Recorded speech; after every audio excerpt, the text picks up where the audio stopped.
Olá, cidadãos do Reino da Leitura, sejam todos bem-vindos a mais um vídeo aqui no canal Contos da Eduarda Carvalho. Cá estamos hoje para dar continuidade ao nosso conto O Vigilante, de salientar que é o nosso último capítulo, então brevemente teremos novidades. Aquela dica de sempre, se inscrevam, comentem, partilhem, deixem muito like para poder dar engajamento no canal. Todos prontos? Se interem.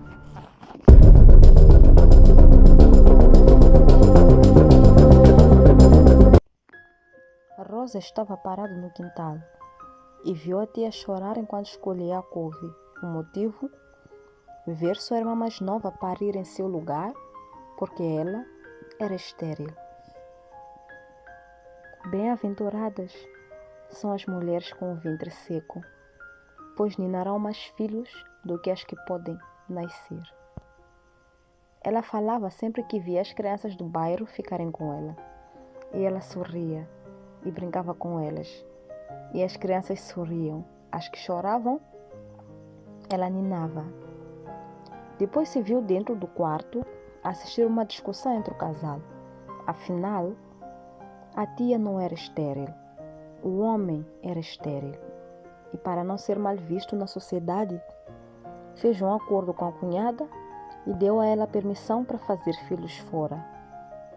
A esposa não suportou a dor e enforcou todas as suas mágoas, e elas se esvaíram junto com a sua alma.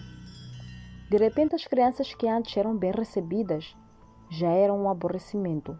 Eram expulsas, não podiam mais brincar no quintal, beber água e muito menos comer as frutas. Rosa abriu os olhos e a primeira coisa que viu foi a desagradável imagem de sua tia. Querida, disse a tia, não encoste em mim. Você sabia. Ai, meu Deus, todo esse tempo você sabia. Onde está Fernando? Eu quero ver como ele está. Fernando segurava sua mão com força. Sentia muita dor. Ele teve a sensação de que tinha algo se mexendo e tirou o curativo. O que viu em seguida eram larvas. Sua mão cheia de larvas. Ele começou a ficar nervoso e ainda mais assustado.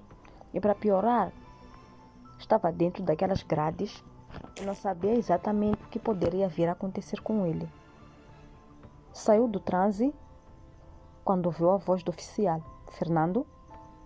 Ele virou assustado e era o polícia. Quando voltou a olhar a mão, estava normal. Você está livre. Realmente não fez nada. Sentimos muito por isso. Ele revirou os olhos. Adiantava o quê? Já tinha o processo criminal na mesma? Precisa ficar calma.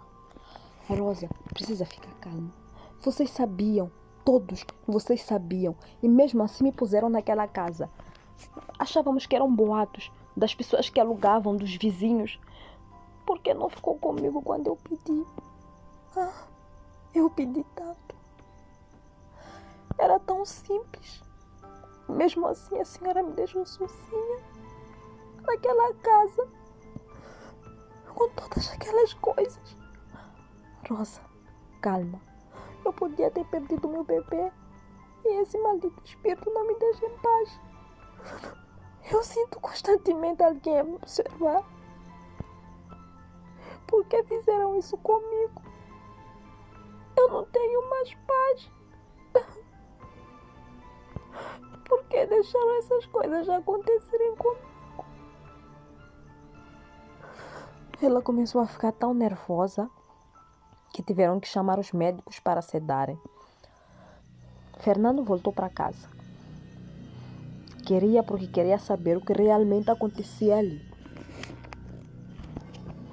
Ele parou na entrada do quintal e estava tudo normal. Sem candeeiro e sem barulho de pessoas a andarem ou a varrerem a casa. Aparece, ele murmurou. Aparece para mim, vai, e me diz o que quer. Ele pôs o pé e já sentiu o ar sombrio daquela casa. Rosa despertou, ouvindo pelo fundo uma canção de ninar. A visão ainda estava embasada, e quando ficava nítido, ela viu no canto uma mulher de costas. Ela balançava os braços e cantava para a criança em seus braços, embrulhada em capulanas. Ela olhou os lados e não tinha por onde correr. Por instinto, levou a mão até a barriga dela e apertou com força. A mulher parou de cantar e lentamente ia virando a cabeça. As enfermeiras ouviram um grito bem agudo vindo do quarto dela. Fernando caminhava no quintal como quem procurava algo. Então, começou a ouvir murmúrios e uma respiração bem próxima à orelha dele. Nas árvores da casa, via pernas a balançarem. E o cheiro era tão horrível, mas tão horrível, que ele não sabia se conseguia suportar mais. Ele parou em frente a uma campa que tinha atrás da casa e algo o induziu a começar a cavar. Ele cavava com as mãos em uma terra seca e nem a mão machucada lhe doía. Mãe da Rosa foi até o hospital e viu a filha no canto encolhida. No hospital, já lhe tratavam como uma maluca.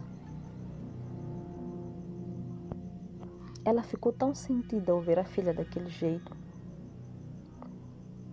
E Rosa estava completamente desnorteada. Não conseguia mais separar a ilusão da realidade.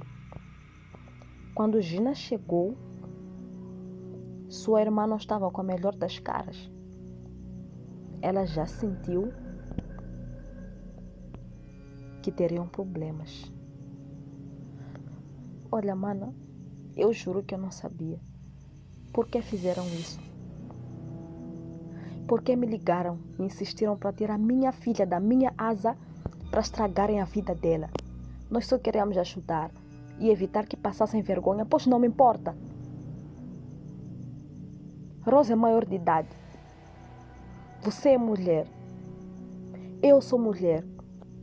Todas nós um dia já cometemos erros. Não deviam ter tirado a minha filha de Mambone para trazerem para cá para estragarem a vida dela. Olha como ela está. Olha no que ela se transformou. A minha filha não é louca. E vocês já colocaram nessa situação desagradável. Por que fizeram isso comigo? Por que fizeram isso com a minha família? Ela perguntou. Gina não conseguiu falar mais nada. Mãe da Rosa virou para a porta e tentou falar com a filha. Filha, abra para mim, por favor. Eu juro que não sabia. Eu nunca teria te trazido para cá se eu soubesse. Ela sussurrou. Estava assustada e em pânico. E naquele momento não conseguia saber se era mesmo a sua mãe ou se era o espírito a pregar mais uma peça. Os vizinhos estavam ao redor da casa e tentavam tirar Fernando daquela situação, mas ele se recusava e sempre repetia: só assim para ele me deixar em paz. Só assim para ele me deixar em paz. Me deixam cavar. Só assim para ele me deixar em paz. Todos assustaram-se quando começaram a ouvir batuques e cânticos tradicionais. Só assim para ele me deixar em paz. Só assim para ele me deixar parar de cavar. As mãos estavam machucadas e a ferida da outra mão aberta. Eles o tiraram de lá cansado, suado e machucado. Com cânticos e rezas e danças e rituais, os curandeiros abriram a cova com a pá para tirar o corpo. Logo que o fizeram, começaram a ouvir choros e vozes de crianças a cantarem. As árvores começaram a se debater, as janelas da casa se abrirem, enquanto faziam seus cânticos. Aquela foi a coisa mais assustadora que haviam visto. Os olhos estavam abertos, a boca saía larvas, o corpo estava enterrado há mais de 4 meses, mas continuava igual o dia do inteiro. Por isso, a impressão que dava era de que a terra não tivesse se deliciado dele. Não havia sido enterrado no caixão por pedido dele, e por essa razão era estranho que o corpo não tivesse entrado em estado de decomposição. O corpo foi tirado de Maputo e depois enterrado em Nhambane, a provisão de ele e a esposa haviam nascido e casado. A Rosa finalmente recebeu alta e Fernando foi o primeiro a ir lá vê-la. Como está? Perguntou Rosa. Foram-se os 3 dedos, mas, tirando isso, está tudo certo, respondeu Fernando enquanto sorria. Acho que não atrapalha muito. Foram da mão esquerda. Eu ainda consigo fazer tudo exatamente igual. Um pouquinho mais. Ela sorriu tímida. Desculpa. Você só queria ser simpática e acabou tendo problemas. Eu queria um pouquinho mais. Ela voltou a sorrir. Eu preciso te contar. Eu saí de Mambone para cá porque eu fiquei grávida.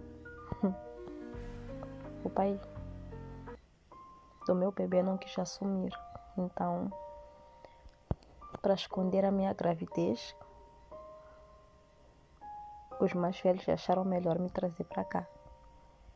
Então, eu tô grávida. E acho que você não vai querer ser um idiota que vai cuidar dos filhos dos outros. Ela disse enquanto olhava para baixo. O sorriso tímido começava a se fechar e aparecia uma cara de constrangimento. Bom, confesso que eu nunca fiquei com uma mulher grávida, mas deve ser bom. Fernando sorriu e ela também.